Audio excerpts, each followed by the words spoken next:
Mashope would say, there is nothing worse in an organization or in a country than a leader who has no solution.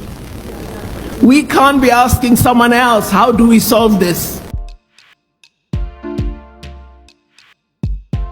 Today I'm going to school history and political academics of South Africa and Zimbabwe about the two wars that Zimbabwe fought in Matabeleland and in Mozambique for the liberation of South Africa. You as academics do not know this history. Hello and welcome to the channel. Let's get into these stories.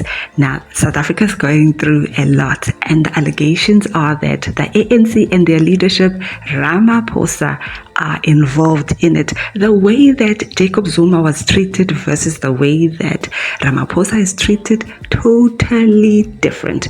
Now, at the moment, Cyril Ramaphosa left Japan and went straight to Zimbabwe's agricultural show. It's either he's tone deaf to the issues faced by South Africans, or he went for an oversight meeting there to check on the possibilities of the 10th province, that is Zimbabwe. Okay, I'm pushing it a bit there. Now here we find Rutendo again coming back, claiming, his story about South Africa being liberated by Zimbabwe. You would never hear Tanzania saying this, or Angola, but it's the ones who are quick to rat out South Africans to the boys in fear for their lives that are shouting the loudest at this moment. Take a look at these sentiments around Ramaphosa, the ANC, and of course Rutendo's claims. What are your thoughts on this? Please give this video a thumbs up as we take a look. To remove Ramaphosa is not a solution. We want the whole ANC gone. I believe that what Operation Dudula is doing, they represent the ordinary South Africans. That's true. Who are suffering, who are exposed to the reality, that the danger and the damage that is caused by the influx, and competing, because the illegal immigrants are not competing with Mozambique. The illegal immigrants are not competing with the CEOs. They are not competing with us, because we have entered the working class. The middle class. The middle class bracket. Yeah. They are not competing with us. They are competing with the poor of the poorest of our people who are at the bottom of the strata. They are competing with those people. And that's why they are standing up. They are competing with those who go to the public hospitals. They are not in Medicare and Mediclinic, So they are competing with the poor of the poorest of our people who rely on the government services. And they are no longer benefiting from them. Our people are not You have 8 million people who are being taxed. I form part of the 8 million who's heavily taxed. Yeah. And you have 28 million people who are unemployed, who rely on the 8 million who's being taxed. Then you have 20 more million of illegal immigrants that also rely on the 8 million that is being taxed. It can't be. Today I'm going to school history and political academics of South Africa and Zimbabwe about the two wars that Zimbabwe fought in Matabeleland and in Mozambique for the liberation of South Africa.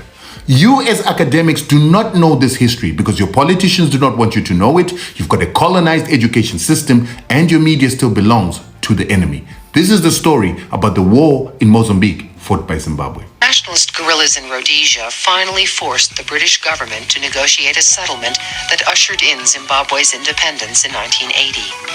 The Rhodesians had no choice but to cut ties with the rebels. But then South Africa's white minority government stepped in to keep Renamo operating. So what we're hearing from this first part is when our liberation fighters were fighting against the Rhodesians for liberation, the CIA, apartheid government, and the Rhodesians created a rebel movement of sellouts of black people to fight against the liberation fighters so that they could not fight the Rhodesians. Eventually, when the Rhodesians were defeated, the South Africans went in, took these rebels, began to trade them in Paraboa, and then they deployed them into Mozambique with their commandos, and they began to sabotage the routes to port for Zimbabwe and its oil and fuel pipeline. Renamo's attacks cut Mozambique's main roads and railways. Without those transport routes operating, Southern African nations have no choice but to ship their goods through South Africa. But now they are prime targets of the South African-backed rebels. Today, the Beira Corridor, Mozambique's only functioning transport route, is at the heart of the war. Major General Domingos Fondo is one of Mozambique's most effective military commanders. He says Renamo's sabotage of Mozambique's transport routes is South Africa's means of maintaining a tight grip on the economies of Southern Africa. After Renamo attacked the oil pipeline that supplies all of Zimbabwe's fuel needs, it was clear that Frelimo could no longer defend the route alone. So 6,000 Zimbabwean troops took up defensive positions along the Beira Corridor in July 1985. So for those of you that still don't understand what is happening over here, when Zimbabwe got independence, because of the second most industrialized country in Southern Africa, with the second most powerful army in Southern Africa, the moment that it got independence, all the black states in Southern Africa said, let's form SADC. The South African government before that had proposed, let's form the Constellation of Southern African States, or the United States of Southern Africa, where you will trade with South Africa and you accept the Bantustans and separate development and ignore apartheid in South Africa, and then we will not fight you. When these countries refused to do that and SADC was formed, the South Africans decided to sabotage SADC by destroying its logistics lines and trying to stop it from trading with the world, getting oil, getting fuel, especially to Zimbabwe that had a powerful army. They also went into Zimbabwe and bombed 40% of its air force so that it would not be used. What this part of the documentary is not saying is that the apartheid government was not just airlifting military equipment, radios, and food to Renamo in Mozambique, but they were also airlifting their commandos and trainers. It is the commandos that then went to sabotage the fuel pipeline to Zimbabwe and its fuel tanks in Beira, where they bombed those fuel tanks with the assistance of Anglo-America in 1983. And this was done so that these countries that were landlocked, Botswana, Zambia, and Zimbabwe, would not be able to focus on assisting ANC-PAC to fight. More critically, the CIA was also using the Comoros Islands to bring weapons, trainers, and mercenaries through the north, and also Malawi, because the Malawian president Kamuzu Banda was friends with the CIA and he was adored by the apartheid government. Hence, he's the only African leader that ever got a state visit into the apartheid state. Then Renamo pushed north into Mozambique's richest provinces, Tete and Zambezia. By October 1986, Renamo appeared ready to cut Mozambique in two. Renamo's offensive was finally halted in February 1987 when Zimbabwean troops launched a lightning raid on the northern town of Mutarara and captured one of Mozambique's key transport routes, the 5-mile-long rail bridge over the Zambezi River. The Mutarara attack signaled a deeper commitment from Zimbabwe to Mozambique's war, for this embattled town is far north of Zimbabwe's usual area of operations along the Beira Corridor. Zimbabwean troops retook the area by using helicopters to airlift in elite paratroopers. Within 2 days, they had routed hundreds of Renamo rebels from Mutarara and several nearby towns on the Zambezi River. Renamo fighters who did not flee north to neighboring Malawi stood little chance. Renamo was planning to build a major base there. So for those of you that are real well-read students of politics and history, you'll understand that Mozambique was divided into two battlefronts. The southern front that was funded by the apartheid South Africans who were providing the military equipment, the radios, and also the trainers and commandos who were then sabotaging the fuel pipeline of Zimbabwe, the railway line of Zimbabwe, its exports and imports in order to starve Zimbabwe so that it would not be able to work with its Zambian and Botswana counterparts to assist the ANC and other liberation movements for fighting for liberation in South Africa. But when the rebel movements and the South Africans were defeated at the Battle of Casabanana, the battle went to the north, and the northern part was controlled by the Americans or the CIA that was coming from Comoros with their weapons and their trainers and their mercenaries, and Malawi. So this is why Zimbabwe eventually had to deploy 12,000 soldiers and spend over $1 million a day. And eventually when we get to 1990, we go under the Structural Economic Adjustment Program because we'd spent so much money fighting this war for the liberation of South Africa. So why don't you know this story? Because the ANC doesn't want you to know the truth, that they were not the ones that liberated the country, and the whites do not want you to know that they're not invincible and they were defeated into Well, there you have it. Sentiments coming in there. One thing is for sure, people always have an opinion of how any government functions, but particularly the president is always under scrutiny. And here in South Africa, Cyril Ramaphosa has gotten the lightest slashing out of all presidents. Yes, some people will call him out here and there, but it's nothing like how Jacob Zuma received it. You get sentiments coming in about how South Africans behave, sentiments coming in about illegal immigration, but nothing like what Rutendo will say. When it comes to Rutendo, he makes sure that he will put South Africa in a bad light and try and talk down on South Africans. Why? It is a way to deflect on how Zimbabweans are failing their country. We know that the government is failing Zimbabweans, but also Zimbabweans are failing their country by leaving the country, right? But also not using other platforms to speak up. They are in prominent places all around the world. They are in UK, Canada.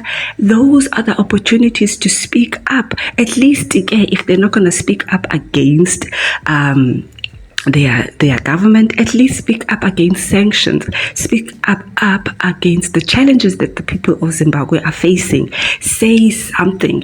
The freedom fighters here in South Africa, when they went to America and in other countries, they made sure that they spoke about the plight of the people they left home. Even the musicians put South African issues in their songs. Do you understand? One thing about Rutendo, he will mix the truth with a bit of lies to give it his own flavor, almost like rewriting history.